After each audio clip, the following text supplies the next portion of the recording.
The Praefectus urbanus or Praefectus urbi, in English the urban prefect, was prefect of the city of Rome, and later also of Constantinople. The office originated under the Roman kings, continued during the Republic and Empire, and held high importance in late antiquity. The office survived the collapse of the Western Roman Empire, and the last urban prefect of Rome, named Iohannis, is attested in 599. In the East, in Constantinople, the office survived until the 13th century kingly period. In 753 BC, when Romulus founded the city of Rome and instituted the monarchy, he also created the office of Custos Urbis to serve as the king's chief lieutenant, appointed by the king to serve for life. The Custos Urbis served concurrently as the Princeps Senatus. As the second highest office of state, the Custos Urbis was the king's personal representative.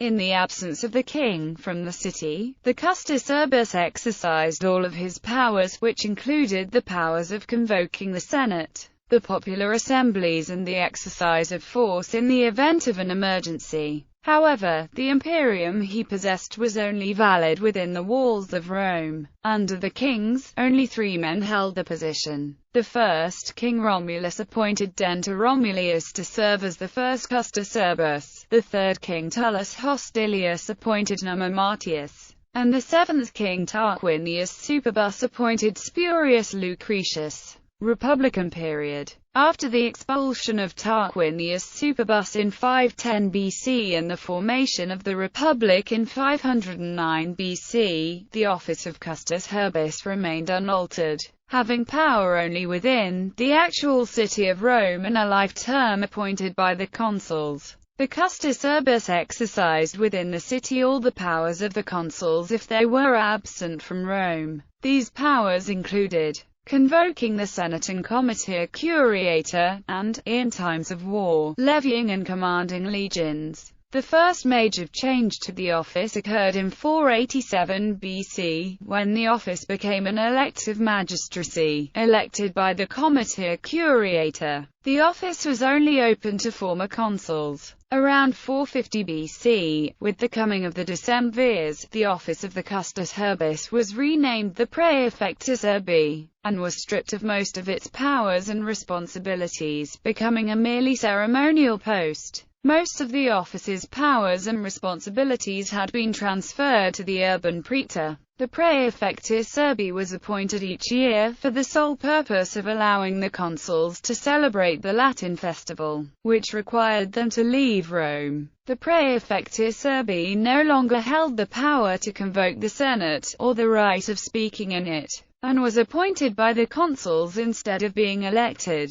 Imperial period. Rome. When the first Roman emperor, Augustus, transformed the Roman Republic into the Roman Empire in 27 BC, he reformed the office of prefect at the suggestion of his minister and friend Maecenas. Again elevated into a magistracy, Augustus granted the Praefectus urbi all the powers needed to maintain order within the city. The office's powers also extended beyond Rome itself to the ports of Ostia and the Portus Romanus, as well as a zone of 100 Roman miles around the city. Acting as a quasi-mayor of Rome, the prefect was the superintendent of all guilds and corporations, held the responsibility of the city's provision with grain from overseas, the oversight of the officials responsible for the drainage of the Tiber and the maintenance of the city's sewers and water supply system, as well as its monuments. The provisioning of the city's large population with the grain dole was especially important. When the prefect failed to secure adequate supplies, riots often broke out.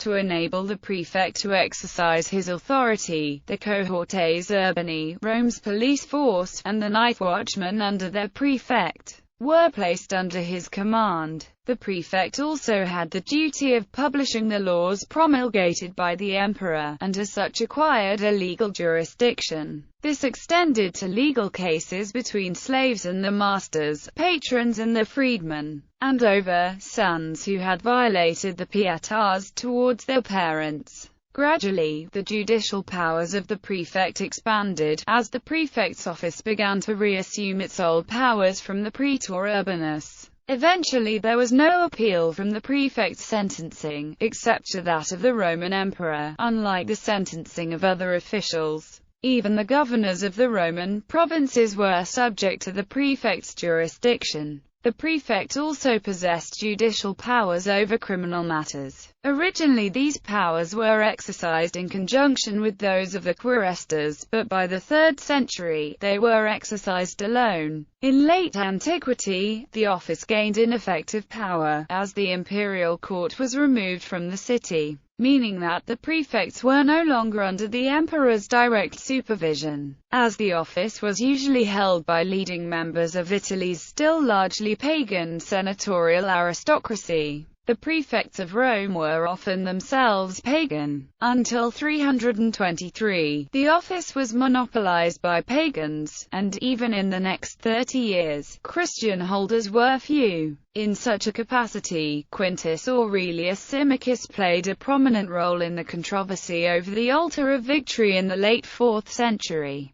The urban prefecture survived the fall of the Western Roman Empire, and remained active under the Ostrogothic kingdom and well after the Byzantine reconquest. The last mention of the Roman urban prefect occurs as late as 879. Constantinople, when the Emperor Constantine the Great named Constantinople the capital of the Roman Empire. He also established a proconsul to oversee the city. In the late 350s, Constantius II expanded the city's senate and set it as equal to that of Rome. Correspondingly, on the 11th of September or the 11th of December 359, Constantinople was also granted an urban prefect, commonly called in English the epic from his Greek title. The prefect was one of the emperor's chief lieutenants. Like his Roman counterpart, the Constantinopolitan prefect was a member of the highest senatorial class, the illustres, and came immediately after the praetorian prefects in the imperial hierarchy. As such, the office possessed great prestige and extensive authority, and was one of the few high state offices which could not be occupied by a eunuch. The prefect was also the formal head of the Senate, presiding over its meetings. Hence, the prefect's nomination had to be formally ratified by the Senate, and unlike the other senior administrative positions of the state with their military connotations, the office's ancient and purely civilian origins were emphasized by the prefect's wearing of the toga as a ceremonial garb. The prefect was solely responsible for the administration of the city of Constantinople, and its immediate area. The city police, the Tau Alpha Chi Iota Tau Alpha Iota, came under the prefect's authority, and the city jail was located at the basement of his official residence, the Praetorium, located before the Forum of Constantine. As with the prefect of Rome, the night watch came under a subordinate prefect, the Nu Upsilon Kappa Tau Epsilon Pi Alpha Rho Omicron Sigma. In the 530s, however, some authority for the policing and regulation of the city passed to two new offices, created by Justinian I. In 535 the praetor of the Demois, who commanded 20 soldiers and 30 firemen, was put in charge of policing and firefighting, while in 539, the office of the quaestor was established and tasked with limiting the uncontrolled immigration to the city from the provinces, with supervising public mores, and with persecuting sexual offenders and heretics. In the Middle Byzantine period, the prefect was regarded as the supreme judge in the capital, after the emperor himself. His role in the economical life of the city was also of principal importance. The 10th century Book of the Prefect stipulates the various rules for the various guilds that fell under the prefect's authority. The prefect was also responsible for the appointment of the teachers to the University of Constantinople, and for the distribution of the grain dole to the city. According to the late 9th century Cletrologian, his two principal aides were the Symponos and the Logothetes tu praetoriau. In addition, there were the heads and judges of the city's districts, the Parathalassites, an official responsible for the capital's seashore and ports, as well as their tolls, and several inspectors, the heads of the guilds and the bullatai, whose function was to check and append the seal of the epic on weights and scales as well as merchandise.